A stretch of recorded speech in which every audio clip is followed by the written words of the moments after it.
Alors, en termes de développement thérapeutique, les pistes les plus prometteuses sont le développement de thérapies ciblées chez les patients. On se rend compte depuis des années que les chimiothérapies dites conventionnelles, qui vont aller cibler la cellule tumorale, l'ADN de la cellule tumorale, eh bien, un certain nombre de patients récidivent ou sont résistants à ces traitements de chimiothérapie dits conventionnels. L'idée dans le développement thérapeutique est d'aller adapter le traitement au patient en fonction de ses capacités à répondre à certaines drogues.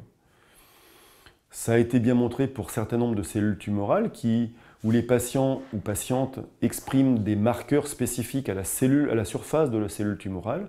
Eh bien, le développement thérapeutique va consister à aller, lorsque les patientes ou patients expriment ce marqueur, d'aller cibler ce marqueur de façon spécifique.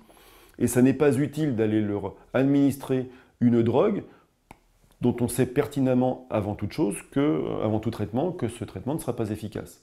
Donc l'idée est d'aller personnaliser le traitement à chaque patient et d'aller également suivre la récidive chez ces patients.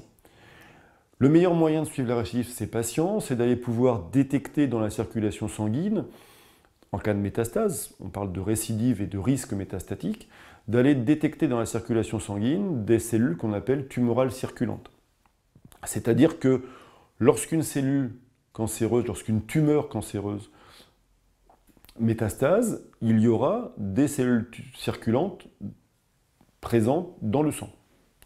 La détection de ces cellules circulantes va permettre, de définir la notion d'évolution clinique avec des risques de métastase accrue, la récidive de la pathologie, et également en sélectionnant ces cellules circulantes, en les analysant de plus près, on va pouvoir, de façon individuelle, cellule par cellule, identifier la présence de tel ou tel marqueur à leur surface, et de façon à adapter, d'aller privilégier telle ou telle thérapie selon les marqueurs qui sont présents à la surface de ces cellules tumorales. Donc encore une fois, l'idée principale des nouvelles approches thérapeutiques est de mettre en place des nouvelles approches ciblées, personnalisées à chaque patient.